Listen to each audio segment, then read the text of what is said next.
Welcome students. So I am Ajit Kaur at Edugrid और आज हम आपके लिए लेके आए हैं द मोस्ट एक्सपेक्टेड 120 एमसीक्यूज, जिसमें से इसमें हम 60 एमसीक्यूज करवाएंगे एंड नेक्स्ट वीडियो के अंदर हम नेक्स्ट 60 एमसीक्यूज 100% चांसेस है दैट बोर्ड एग्जाम में आने वाले सभी एमसीक्यूज इन्हीं में से होंगे। हम ये एमसीक्यूज जब सॉल्व करेंगे इसके आसपास का कंटेंट भी करेंगे, अगर ये नहीं तो वहां से तो 100% होगा। टाइम वेस्ट किए बिना फटाफट शुरू करते हैं फर्स्ट एमसीक्यू को। First MCQ, which of the following should be chosen for the best yield if one were to produce recombinant protein in a large amount? Text book पे क्लियरली ये statement दे रखा है कि अगर हमें लार्ज अमाउंट में protein produce करना है तो किसका इस्तेमाल करना पड़ेगा? कंटिन्यूस कल्चर सिस्टम का। कंटिन्यूस कल्चर सिस्टम वो होता है जहां से एक तरफ से फ्रेश मीडियम ऐड होता है और दूसरी तरफ से यूज्ड मीडियम को हम बाहर निकाल लेते हैं। नेक्स्ट एमसीक्यू पे जाते हैं। Conditions of a कार्योटाइप 2n plus minus 1 and 2n plus minus 2 are called। तो बेटा दो तरह का क्रोमोसोमल एब्नॉर्मेलिटीज आपने टेक्स्ट बुक में पढ़ी हुई है। One is termed as aneuploidy and the another one is termed as polyploidy। aneuploidy का मतलब क्या था? अगर एक पेयर 23 पेयर ऑफ क्रोमोसोम्स है ना, उसमें से एक पेयर में अगर क्रोमोसोम बढ़ रहा है या कम हो रहा है, यानी कि 2 की जगह 3 हो गए, 4 हो गए या सिर्फ 1 रह गया, तो उसको हम बोलते हैं aneuploidy। और अगर पूरा सेट बढ़ जाए, जैसे कि हमारे हर एक सेल के अंदर there are 2n number of chromosomes, उसकी जगह 3n हो जाए तो उसको हम लोग बोलते हैं polyploidy। तो यहां पे कंडीशंस क्या बताइए? एक बढ़ रहा है या कम हो रहा है, या 2 बढ़ रहे हैं या कम हो रहे हैं। तो हमारा आंसर क्या होगा? हमारा आंसर होगा aneuploidy. Late us proceed with the next question. Okay, next MCQ is, if a genetic disease is transferred from a phenotypically normal carrier female to only some of the male progeny, दो चीजों पे ध्यान दोगे फटाफट answer हाथ में आ जाएगा। पहला, फीमेल जो है फिनोटाइपिकली नॉर्मल है लेकिन वो है कैरियर। कैरियर का मतलब कि एक जीन जो उसके पास है वो है डिफेक्टिव, लेकिन फिर भी वो बीमार नहीं है।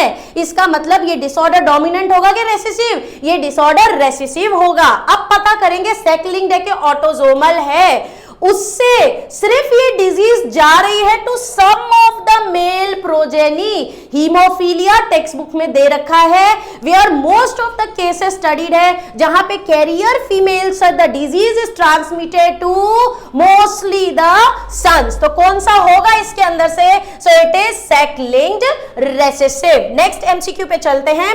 Person having genotype IAIB would show the blood group as AB and this is because of दोनों ही I जीन रेस्पॉन्सिबल है ना फॉर ब्लड ग्रुप्स, राइट, जिसकी 3 एलीलीज है, IA, IB and small I.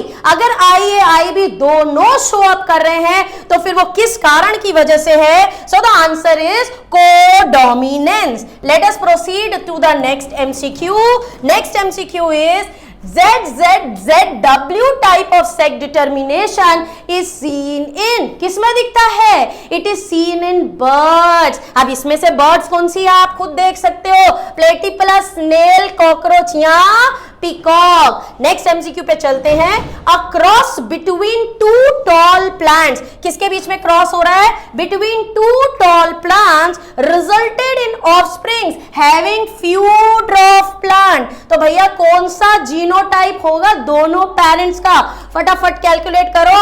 नहीं आता है तो अपने को पुन्नेट स्क्वायर बनाने का, मैं यहां पे डायरेक्टली बता रही हूं। पुन्नेट स्क्वायर सीखो कैसे बनता है। टी और जब हम उसको कैपिटल टी स्मॉल टी के साथ करेंगे हमको सब के सब कैसे दिखेंगे? तो यहाँ पे all the offsprings, all the this progenies will be tall. Next आ गया capital T small T, capital T small T.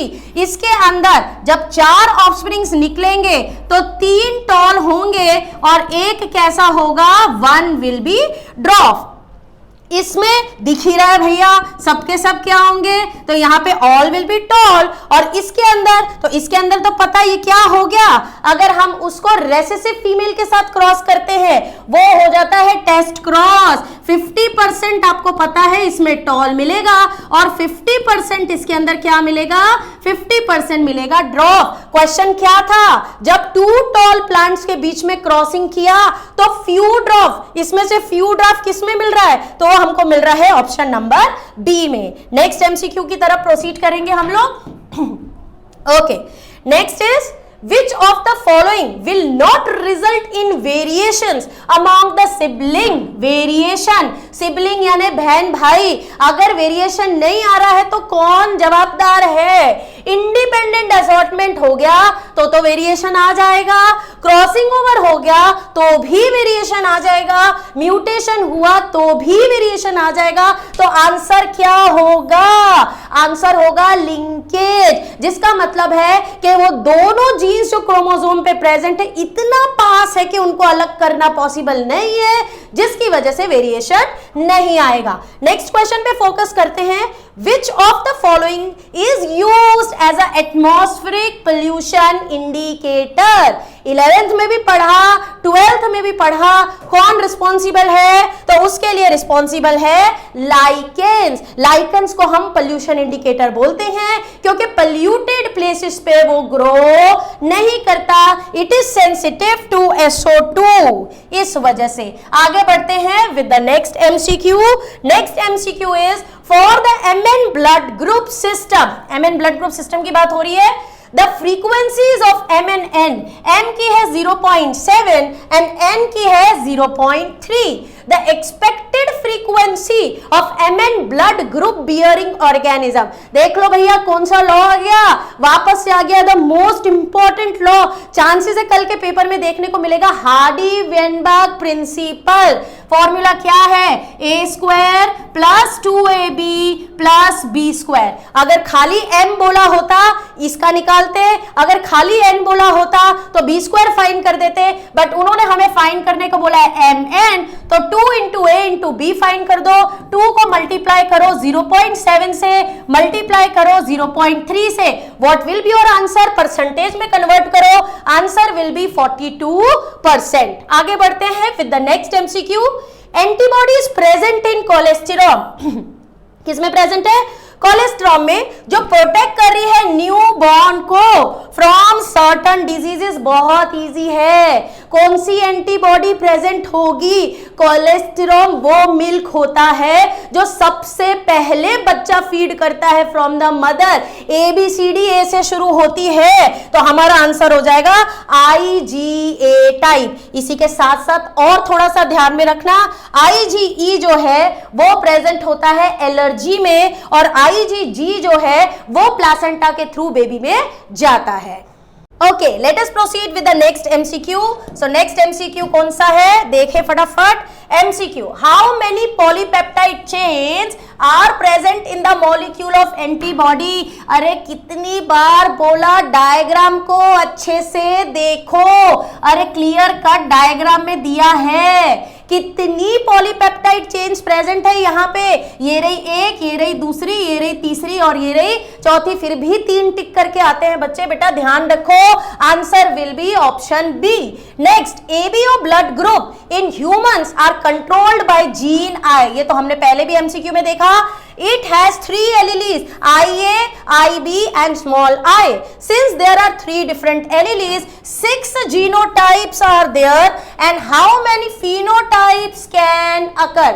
अब हो सकता है कि वो एग्जाम में आपको ये भी ना दे कि 6 जीनोटाइप, सिर्फ इतना दे के बोल दे कितने जीनोटाइप कितने फिनोटाइप बताओ। बहुत इजी है, तीनों में से टोटल कितने जीनोटाइप्स फटाफट निकाल लेते हैं, दैट इज IA के साथ स्मॉल i, देन IB दोनों एक साथ हो सकते हैं, IB के साथ में small i, then IA and IB and small i। कितने जीनोटाइप्स हो गए देख लो बेटा। सो दिस इज 1 2 3 4 5 6, किसके लिए रिस्पॉन्सिबल है? ये ए ब्लड ग्रुप, ये ए ब्लड ग्रुप, ये बी ब्लड ग्रुप, ये B blood group, this is A B blood group. किस वजह से? पिछले एमसीक्यू में देखा, कोडोमिनेंस की वजह से।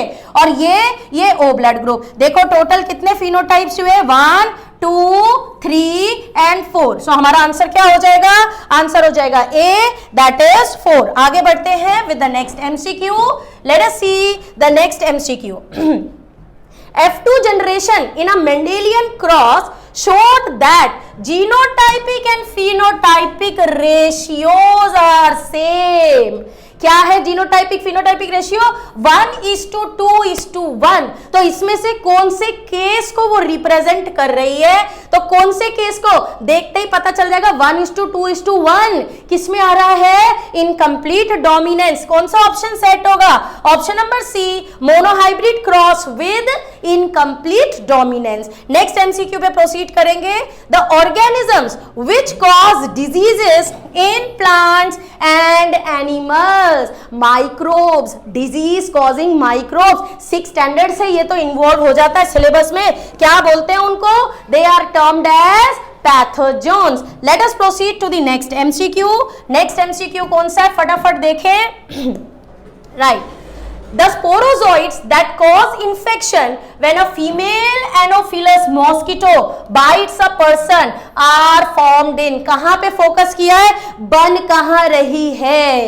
याद रखना है। बच्चे क्या कर देते हैं? सलाइवरी ग्लैंड टिक करके आ जाते हैं। बेटा सलाइवरी ग्लैंड में वो बन नहीं रहे हैं, सलाइवरी ग्लैंड में वो स्टोर हो रहे हैं। बन कहां रहे हैं? बनते हैं in the gut of the mosquito. बनने के बाद स्विम करके जाते हैं सलाइवरी ग्लैंड में। और ऐसी इन्फेक्टेड फीमेल एनोफिलस मॉस्किटो जब एक नॉर्मल पर्सन को, हेल्दी पर्सन को बाइट करती है, स्पोरोजोइट्स रिलीज हो जाते हैं और वो पर्सन भी हो जाता है इन्फेक्टेड। नेक्स्ट पे चलते हैं। The disease chikungunya is transmitted. कौन से मच्छर के काटने की वजह से चिकनगुनिया होती है? याद रखना, dengue is also caused because of the same mosquito and that is the Aedes mosquito. Proceed करते हैं to the next MCQ. Next MCQ is cancer causing genes are called. अरे देखते ही पता चल जाता है कैंसर कॉजिंग जीन्स कौन से हैं। So that is the oncogenes. बाकी structural gene, expressor gene, regulatory, ये तो ओपेरॉन है भाई। तो oncogenes is the answer. Smack is a drug obtained from. Smack का दूसरा नाम क्या है? स्मैक आ गई अपनी heroine, isn't it?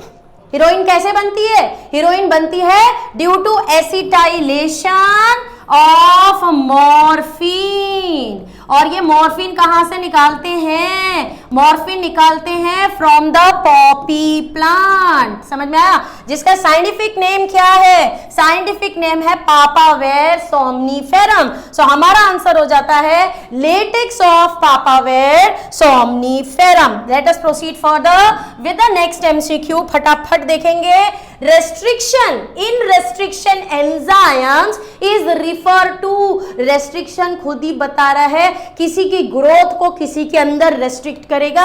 Restriction enzymes हमने बैक्टीरियाज में से निकाले हैं। तो बैक्टीरिया में कौन घुस के उसको परेशान करता है? So that is bacteriophage. So हमारा आंसर क्या आएगा? Prevention of the multiplication of bacteriophage in the host bacteria. आगे बढ़ते हैं with the next question. In agarose gel electrophoresis, DNA molecules are separated on the basis of their agarose gel electrophoresis। किस basis पे? एक side cathode, एक side anode, DNA के segments को run करेंगे साइज के बेसिस पे। So size only. फटाफट प्रोसीड करते हैं to the next MCQ. An antibiotic resistance gene in a vector usually helps in the selection of। किसके सिलेक्शन में हेल्प करता है? देखो दो टर्म्स है, ध्यान रखना। One is termed as recombinant and the another term is known as transform. बच्चे मुझे हमेशा पूछते हैं मैडम दोनों एक ही तो है, एक ही नहीं है। रिकॉम्बिनेंट वर्ड हम यूज करते हैं डीएनए के लिए, एंड ट्रांसफॉर्म्ड हुआ है कि नहीं हुआ है, नॉन ट्रांसफॉर्मेंट है कि ट्रांसफॉर्म्ड है, वो हम वर्ड यूज करते हैं सेल के लिए। आई बात समझ में? तो यहाँ पे एंटीबायोटिक रेजिस्टेंस जीन हमें किसमें हेल्प कर रहा है? इसको डिफरेंशिएट करने में हेल्प कर रहा है, तो that is transformed bacterial cells. Next आ जाते हैं, the role of DNA ligase in the construction of a recombinant DNA molecule is, क्या दिया है? the role of DNA ligase क्या करता है डीएनए लाइगेज? बहुत इजी है, चलो फटाफट एक डीएनए का स्ट्रक्चर बना लेते। ये मैंने बना दिया डीएनए का एक फ्रेगमेंट, ठीक है, समझ लेना यहाँ पे दूसरा भी उसके साथ जुड़ा हुआ है, और वैसे ही मैंने ये दे दिया दूसरा डीएनए का एक छोटा सा फ्रेगमेंट, ये आपस में दोनों यूं जुड़े हुए हैं, ठीक है। अब मुझे इन दोनों को जोड़ना है, इन दोनों को मैं कैसे जोड़ूंगी? With the help of the enzyme DNA ligase. तो डीएनए लाइगेज क्या जोड़ रहा है? इन दोनों के बीच में फॉस्फोडाइस्टर का बॉन्ड बना रहा है। समझ में आया? तो क्या हो जाएगा हमारा answer? Formation of phosphodiester bond between two DNA fragments. आगे बढ़ते हैं विद द नेक्स्ट एमसीक्यू फटाफट। Right, which of the following steps are catalysed by Taq DNA polymerase? Taq का फुल फॉर्म क्या है? एक थर्मोस्टेबल डीएनए की जरूरत पड़ी क्योंकि पीसीआर की जो टेक्निक होती है वो यूजुअली हाई टेम्परेचर पे होती है। हमारा डीएनए पॉलीमरेज काम नहीं करता है हाई टेम्परेचर, तो उठा के लाए एक thermostable DNA polymerase from a thermostable organism tag which stands for Thermus aquaticus. PCR में 3 स्टेप्स, डीनेचुरेशन है, एनीलिंग है, एंड तीसरा स्टेप आ गया एक्सटेंशन। सॉरी, पहला डीनेचुरेशन है, दूसरा एक्सटेंशन है। थोड़ा गड़बड़ हो गया इसके अंदर, इसको इरेज कैसे करेंगे? क्लीन कर दूं बस? हाँ, ओके। नेक्स्ट एमसीक्यू पे आ जाते हैं फटाफट। Which of the following steps are catalysed by Taq DNA polymerase in PCR reaction? अगर पीसीआर कैरी आउट हो रहा है, हाई टेम्परेचर पे होता है, जिसकी वजह से हमारा डीएनए पॉलीमरेज काम का नहीं रहता, तो थर्मोस्टेबल डीएनए उठा के लेके आए फ्रॉम वन ऑर्गेनिज्म जिसका नाम है शॉर्ट में टैग, फुल फॉर्म है थर्मस एक्वेटिकस। पीसीआर की बात करें तो फर्स्ट स्टेप हो जाता है डीनेचुरेशन, दूसरा स्टेप हो जाता है एनीलिंग, और तीसरा स्टेप एक्सटेंशन। कहां हमें एक्सटेंड करना पड़ेगा डीएनए को, डीएनए के स्ट्रैंड को? तो थर्ड स्टेज पे, that is extension of primer and on the template DNA. Right, next question पे आ जाते हैं, question number 24। Decomposers like fungi and bacteria. अरे ये तो छोटे बच्चों को भी पता है, 6th स्टैंडर्ड में पढ़ा देते हैं। ऑटोट्रॉप्स नहीं है, वो कौन है? हीटरोट्रॉप्स। केमोट्रॉप्स नहीं है, वो क्या है? Saprotrophs, which depend on dead and decaying organisms. ठीक है, तो सेप्रोट्रॉप्स और हीटरोट्रॉप्स ऑप्शन 2 और 3 किसके अंदर है? तो ये आ गया हमारा ऑप्शन नंबर सी। आ जाते हैं फटाफट। Okay, let us proceed with the next MCQ. An inverted pyramid of biomass can be found in which ecosystem? बेटा यहाँ पिरामिड ऑफ बायोमास की बात हो रही है। बायोमास मतलब उसका वेट। 3 तरह के पिरामिड्स आपको सबसे पहले पता होना चाहिए। पिरामिड ऑफ बायोमास दे रखा है यहाँ पे, पिरामिड ऑफ नंबर होता है, एंड पिरामिड ऑफ एनर्जी होता है। पिरामिड ऑफ एनर्जी जो है वो हमेशा अपराइट होता है, जबकि pyramid of biomass and pyramid of number जो है वो अपराइट भी हो सकता है, वो इन्वर्टेड भी हो सकता है। किस केस में पिरामिड ऑफ बायोमास इन्वर्टेड होगा? सो दैट इज मराइन इकोसिस्टम, क्योंकि मराइन इकोसिस्टम में जो फाइटोप्लैंक्टन्स होते हैं उनका वजन जो है वो काफी कम होता है as compare to the big fishes. यहीं पे अगर एग्जाम में उन्होंने दिया होता ना पिरामिड ऑफ नंबर इन्वर्टेड कहां पे होता है, तो that is possible in the forest. I hope this is clear. Let us proceed to the next one. Approximately how much of the solar energy that falls on the leaves of a plant is converted to chemical energy by photosynthesis? पता होना चाहिए कि जो भी incident solar radiation होता है उसमें से लेस देन 50% को हम क्या बोलते हैं? उसको हम बोलते हैं पार। पार का मतलब होता है फोटोसिंथेटिकली एक्टिव रेडिएशन, और इसका भी कितना परसेंट प्लांट्स यूटिलाइज करते हैं? So that is 2 to 10%. Next MCQ, which of the following ecosystems is most productive in terms of primary production? Productivity किसकी सबसे ज्यादा होगी? ट्रॉपिकल रेन फॉरेस्ट की as compare to the others. Next MCQ, the fact that a purine base always pairs through hydrogen bonds with the pyrimidine base in the DNA double helix leads to. चलो आसपास का थोड़ा सा knowledge ले लिया जाए. पहले प्यूराइंस कौन से होते हैं भैया? एडिनाइन एंड ग्यूनाइन, जिनके स्ट्रक्चर में हमें 2 रिंग्स देखने को मिलती है. पायरिमिडाइन कौन से होते हैं? पायरिमिडाइंस होते हैं साइटोसिन, थाइमीन एंड यूरोसिल, जिसके अंदर हमें एक रिंग देखने को मिलती है. यूरोसिल सिर्फ आरएनए में प्रेजेंट होता है, थाइमीन जो है वो सिर्फ डीएनए में प्रेजेंट होता है, बाकी जो 3 है वो सब में प्रेजेंट होते हैं. और एक जेनेटिक मटेरियल में at a time 4 nitrogen bases present होते हैं. एडिनाइन जो है वो हमेशा बेस पेयर करता है with 2 hydrogen bonds with thymine, and guanine जो है वो हमेशा बेस पेयर करता है with cytosine by 3 hydrogen bonds and vice versa. तो यहाँ पे आप देख सकते हो कि ऐसा अगर हुआ तो क्या होगा? यूनिफॉर्मिटी मेंटेन होगी. एडिनाइन थाइमीन के साथ में, ग्यूनाइन साइटोसिन वाइस वर्सा हम करते हैं. साइटोसिन यहाँ, ग्यूनाइन यहाँ, थाइमीन यहाँ, तो एडिनाइन यहाँ. तो अगर ऐसा होता है तो दोनों के बीच में डिस्टेंस प्रॉपर मेंटेन होता है, तो क्या हो जाएगा? Uniform with through out the DNA. Next MCQ, the promoter site and the terminator site for the transcription are located at.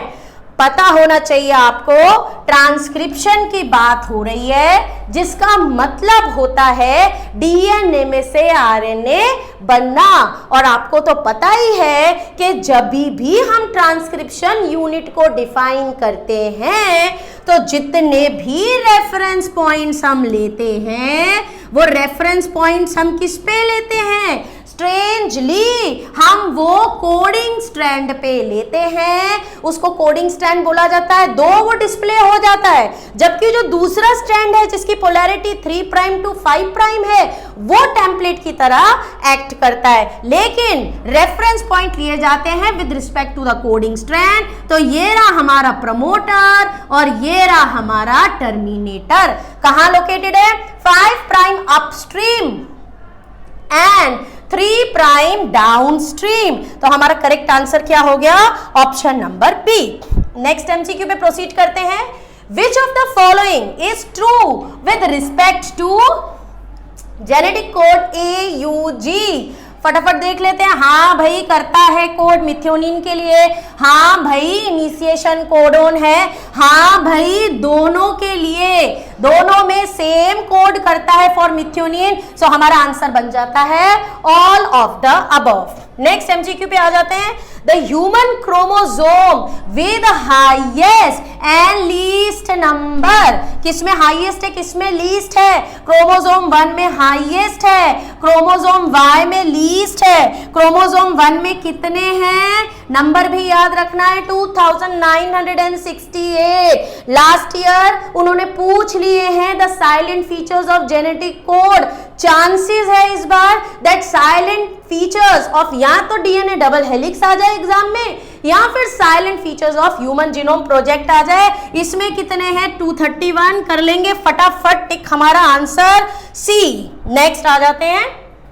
While analyzing the DNA of an organism, a total number of 5386 nucleotides were found, out of which the proportion of different bases देख लेते हैं फटाफट. Adenine is 29%, Guanine is 17%, cytosine is 32% and thymine is 17%. तो यहाँ पे भैया चारगफ rule को अगर हम समझे तो कौन सा ऑप्शन बेस्ट सूटेड रहेगा? बेटा चारगफ रूल के हिसाब से अगर हम जाएंगे तो अगर ये डबल स्ट्रैंडेड डीएनए होता तो adenine should have been equal to thymine and guanine should have been equal to cytosine, but ऐसा नहीं है। ग्यूनाइन 29% है, थाइमिन 17% है, ग्यूनाइन 17% है और साइटोसिन 32% है, जो ये इंडिकेट करता है that it is a single stranded DNA. आगे बढ़ते हैं with the next one. C peptide of the human insulin is 3 chains का बना हुआ है, A, B, C. ए भी तो रह जाते हैं, लेकिन जब मैच्यूरेशन होता है तो सी पेप्टाइड जो है वो रिमूव हो जाता है। तो आंसर हो जाता है removed during maturation of proinsulin to insulin. Next MCQ, GEAC stands for, clear cut text book में दिया है, जेनेटिक इंजीनियरिंग अप्रूवल कमिटी। आगे बढ़ते हैं, alpha 1 antitrypsin is, very important question, लगभग रिपीट होता है, अच्छे से याद रखना है, बायोटेक्नोलॉजी 2 में दे रखा है। Alpha 1 antitrypsin is used for the treatment of emphysema.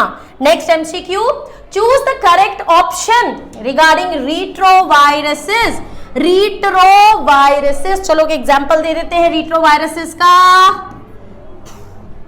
HIV क्या है? जेनेटिक कॉन्स्टिट्यूशन HIV का आपको अच्छे से पता है, आपने पढ़ लिया है कि कैसे HIV हमारी बॉडी को जाके हमारा इम्यूनिटी सिस्टम की बैंड बजा देता है। तो HIV में जेनेटिक मटेरियल RNA प्रेजेंट है, मैक्रोफेजेस में घुस के हमारी ही एंजाइम्स का इस्तेमाल करके उसमें से वो एक DNA बनाता है और फिर इनकॉर्पोरेट कर जाता है हमारे DNA के अंदर। तो यहाँ पे एंड कैसा वायरस है ये? It is RNA virus that can synthesize DNA during infection. आगे बढ़ते हैं with the next one.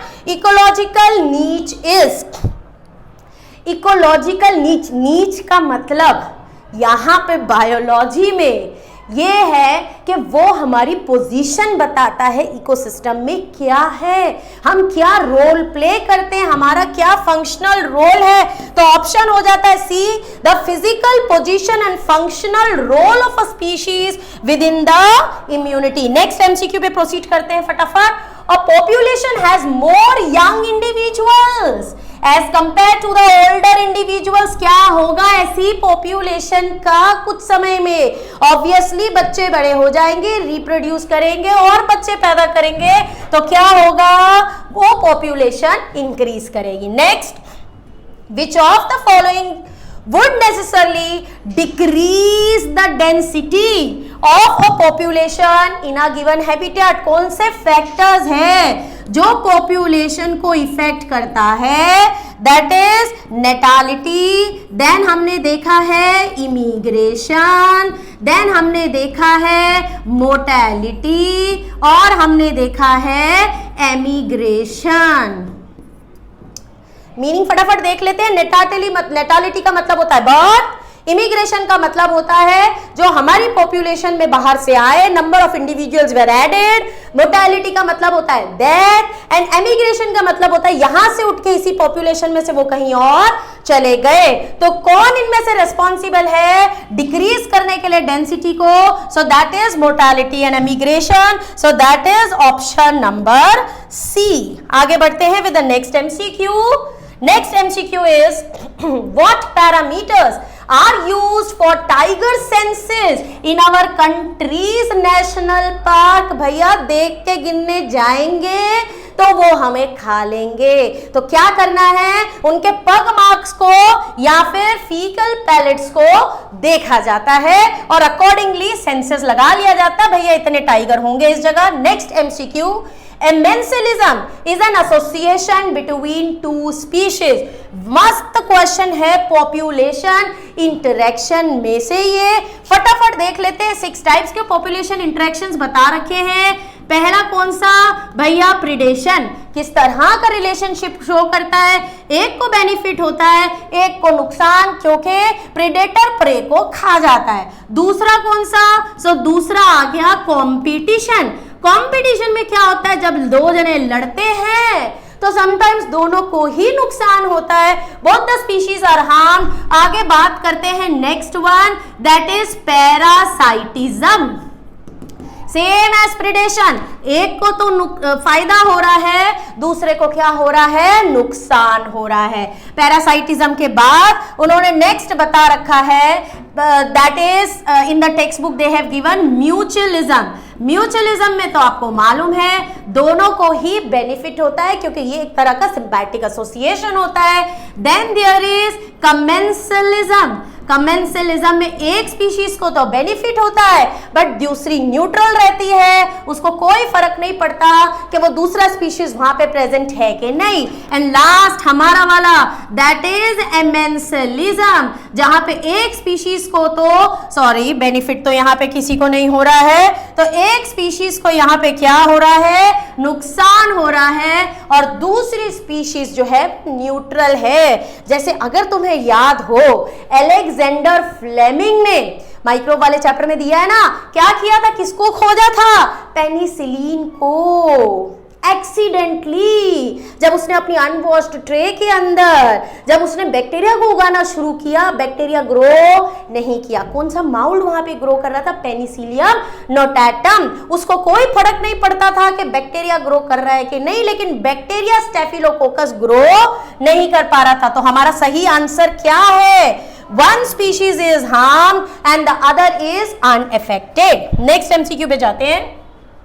The net electrical charge on DNA and the net electrical charge on histone is, तो डीएनए आपको पता होगा चार्ज क्या होता है उसके ऊपर? नेगेटिव। क्यों नेगेटिव होता है? बिकॉज उसके पास में ढेर सारा negatively charge phosphate group present है। हमारे हिस्टोन पे पॉजिटिव चार्ज क्यों होता है? क्योंकि उसके पास लार्ज अमाउंट में प्रेजेंट है 2 amino acid, that is lysine and arginine, जिनके साइड चेन्स में पॉजिटिव चार्ज है। इसलिए डीएनए के लिए आ गया नेगेटिव एंड हिस्टोन्स के लिए आ गया positive respectively. Next MCQ, with regard, थोड़ा ऊपर ले लेते हैं।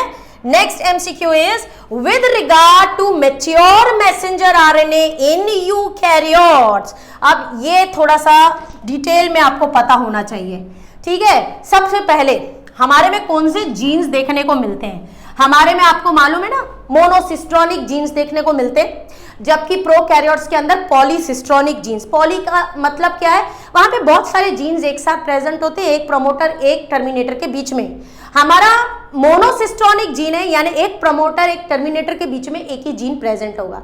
इतना ही नहीं, और कॉम्प्लिकेटेड है हम लोग। हमारे जीन्स जो हैं वो स्प्लिट जीन्स हैं। स्प्लिट जीन्स का मतलब कि जीन्स के बीच बीच में ऐसी सीक्वेंस प्रेजेंट है जो किसी के लिए भी कोड नहीं करती। कौन सी कोड नहीं करती? एक्सॉन कोड नहीं करती, इंट्रॉन कोड करती है। तो भैया with regard to mature messenger RNA कब बनेगा? मैच्योर मैसेंजर आरएनए एक्सॉन को उड़ा देंगे, इंट्रॉन्स को जोड़ देंगे, तो आंसर बन जाता है introns appear but exons do not appear in the mature RNA। ठीक है, नेक्स्ट एमसीक्यू पे जाते हैं हम लोग फटाफट। Discontinuous synthesis of DNA occurs in one strand। क्यों डिसकंटिन्यूस सिंथेसिस होता है डीएनए में? एक ही कारण है, जो डीएनए डिपेंडेंट डीएनए पॉलीमरेज है उसकी भी पोलैरिटी एक ही है, 5 प्राइम टू 3 प्राइम। तो आंसर क्या हो जाता है? डीएनए डिपेंडेंट डीएनए पॉलीमरेज जो कैटालाइज करता है polymerisation only in one direction. Next proceed करते हैं। Control of gene expression in prokaryotes take place at prokaryotes में एक ही लेवल पे, दैट इज ट्रांसक्रिप्शन, जबकि यूकैरियोट्स में 4 लेवल्स। कौन से 4 लेवल्स? पहला है ट्रांसक्रिप्शन, दूसरा है processing level, mature messenger RNA का बनना, स्प्लाइसिंग, तभी भी प्रोसेस रुक सकती है। तीसरा, जब वो निकल के न्यूक्लियस के अंदर से साइटोप्लाज्म में जाता है, और चौथा ट्रांसलेशन। लेकिन यहां हमें किसके बारे में पूछा है? प्रोकैरियोट्स के बारे में, तो हमारा आंसर हो जाएगा transcription. Next MCQ, which human protein is possessed by transgenic cow milk? Cow milk, transgenic cow बनाई क्योंकि बच्चों के लिए मदर का मिल्क बेस्ट बोला जाता है, लेकिन ऐसी काउ बनाई जिसका दूध बच्चों के लिए अच्छा है। कभी मदर्स अगर मिल्क प्रोड्यूस नहीं कर पाती तो ये गाय का मिल्क जो है बेस्ट रहता है। कौन सा प्रोटीन प्रेजेंट है? That is alpha lactalbumin. साथ ही याद रखना 2.4 ग्राम प्रेजेंट है of this protein per litre in the milk. आगे बढ़ते हैं the next MCQ, which is the example of biopiracy? Biopiracy का मतलब पता है ना? अगर हमारी परमिशन के बिना तुमने हमारे बायो रिसोर्सेस को यूज किया तो उसको बोलते हैं बायोपायरेसी। किसी अमेरिकन कंपनी ने हमारे बासमती राइस को लेके उसको दूसरे राइस के साथ में क्रॉस करके नवी वैरायटी बना ली और उस पे पेटेंट ले लिया, हमसे पूछे बिना हमारी वैरायटी को चोरी कर लिया, हम नहीं बेच सकते उसको क्या बोलते हैं? बायोपायरेसी। किसमें देखने को मिली? बासमती राइस में। आगे बढ़ते हैं with the next MCQ, the green revolution succeeded in tripling the food supply, but yet it was not enough to feed the growing human population. Increased yield have mainly been due to the use of, ये increased yield किसकी वजह से? तीनों reason text books में दे रखे हैं। Improved crop variety भी दे रखा है, बेटर मैनेजमेंट प्रैक्टिसेस भी दे रखा है, एग्रो केमिकल्स भी दे रखा है, जिसका मतलब होता है फर्टिलाइजर्स एंड पेस्टिसाइड्स।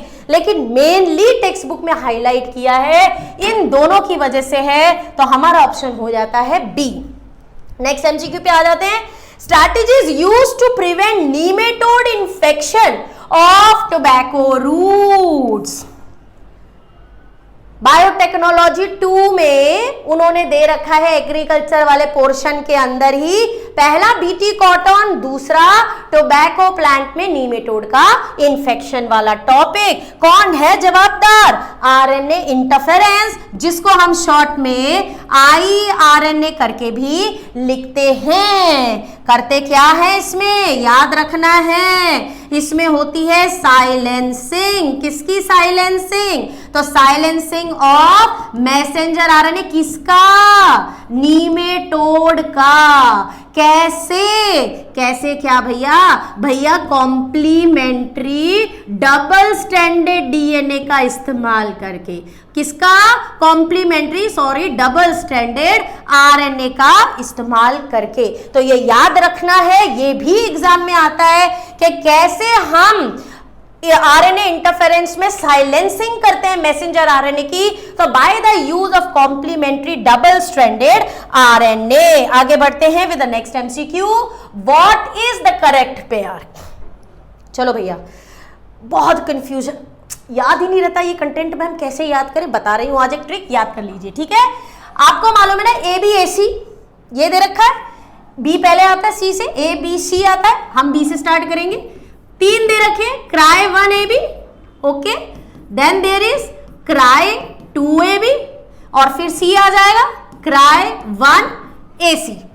क्लियर है माइंड में? ये जो नीचे के दोनों हैं, ये दोनों रिस्पॉन्सिबल है कॉटन बॉलवर्म्स के लिए। सी से कॉटन याद रखो, बी से बॉलवर्म।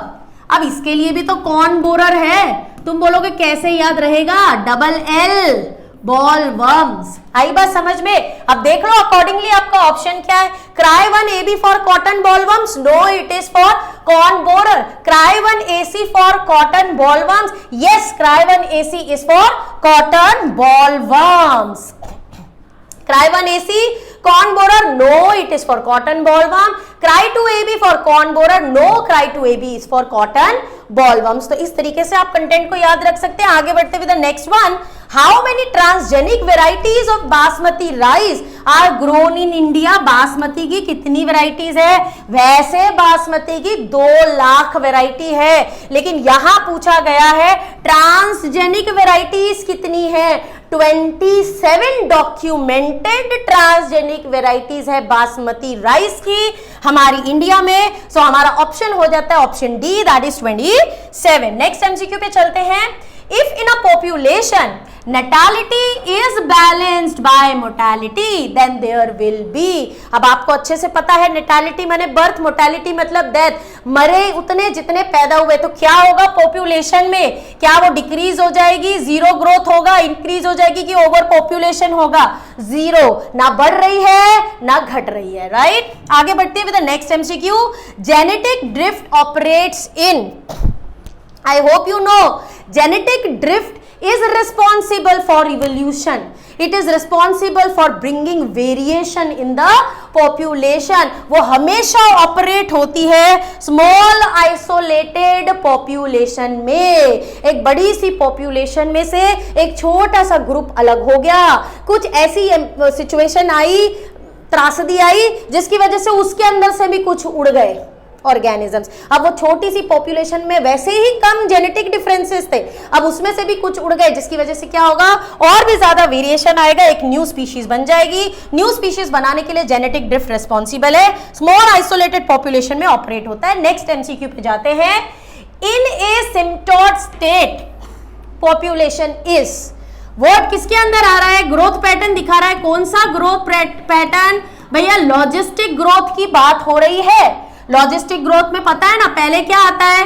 पहले उसके अंदर आता है एक लैग फेज, स्लो डेवलपमेंट, उसके बाद होता है एक्सेलरेशन भैया, फिर फटाफट किसी भी नवी जगह पे जाके एकदम से पॉपुलेशन बढ़ती नहीं है, पहले चेक करती है पॉपुलेशन वो जगह कैसी है, इंडिविजुअल्स। लैग फेज आता है, एक्सेलरेशन फेज आता है, फिर डी एक्सेलरेशन फेज आता है, उसके बाद आ जाता है एसिम्प्टोट। जब वो पॉपुलेशन डेंसिटी पहुंच जाती है अपनी कैरिंग कैपेसिटी पे, यानी कि पॉपुलेशन क्या हो जाएगी? Population will be stabilised. आगे बढ़ते हैं next MCQ. A biologist studied the population of rats in a barn. Rats की स्टडी करी, he found that the average natality was 250। देखो नेटालिटी कितनी दे रखी है, नेटालिटी उन्होंने दे रखी है दैट इज 250। अच्छे से लिख लेते हैं, कितनी दे ही है? It is given 250। मोर्टेलिटी कितनी दे रखी है? मोर्टेलिटी उन्होंने दे रखा है 240। इमिग्रेशन 20 दे रखा है, नेटालिटी के साथ ऐड कर देंगे, एंड एमिग्रेशन 30 दिया है, इसके साथ ऐड करेंगे, दोनों का टोटल निकालेंगे। 50 60 70 270, 40 50 60 70 270। तो क्या ऑप्शन जाएगा इसके अंदर? क्या हो जाएगा? Increase, net increase, zero minus minus हो गया जीरो, अगेन मोर्टेलिटी नेटालिटी इक्वल हो गई zero, population growth. Next MCQ. Productivity is the rate of production of biomass expressed in terms of, दो तरीके से एक्सप्रेस की गई है, एक वेट में एक एनर्जी में। एरिया लेते हैं, राइट। सो आंसर क्या हो जाएगा? ग्राम पर स्क्वायर पर ईयर वेट के लिए, एनर्जी के लिए हो जाएगा k calorie per meter square per year. Option हो जाएगा 2 और 4 वाला, देखो कौन सा है? Option number C. Which of the following is not a producer? ये तो बता ही दोगे तुम लोग आराम से। कौन है? स्पाइरोगाइरा अलगे है, एगेरिकस एक फंगी है, Volvox and Nostocs they both are, Nostoc तो ब्लू ग्रीन अलगे है एंड वॉल्वॉक्स इज अगेन अलगे, तो हमारा आंसर हो जाता है एगेरिकस। नेक्स्ट एमसीक्यू पे जाते हैं। पिरामिड ऑफ नंबर इज, देखो ऑलरेडी हमने कर दिया pyramid of number, pyramid of biomass can be inverted as well as they can be upright, but energy हमेशा upright होता है, तो ऑप्शन क्या हो जाएगा? either upright or inverted. Next MCQ, who amongst the following scientists had no contribution in the development of double helical model structure of DNA? भैया Rosalind Franklin, Maurice Wilkins and Erwin Chargaff कि जो भी propositions थे उस पे ही तो base करके हमारे वैटसन एंड क्रीक ने डबल हेलिकल मॉडल दिया डीएनए का, है कि नहीं, राइट। सो यहाँ पे हमारा ऑप्शन क्या हो जाएगा, हमारा ऑप्शन हो जाएगा that is Meselson and still, क्योंकि उन्होंने बताया था कि डीएनए रेप्लिकेशन कैसा होता है एक्सपेरिमेंटली प्रूव करके, वो सेमी कंजर्वेटिव होता है, राइट। उनका कोई रोल नहीं है ये प्रूफ करने में कि DNA is the genetic material, right. So here our MCQs get over. Thank you very much. Soon we are going to upload one more series जिसके अंदर और 60 एमसीक्यूज, यहाँ पे हमने फ्यू चैप्टर्स कवर किए हैं बेटा, वहां पे हमने और चैप्टर्स को कवर किया है, तो 60 और एमसीक्यूज का video you will watch, right. उसके बाद में और भी वीडियोस आएंगे। Keep watching, keep scoring best in your exams, best of luck. Thank you.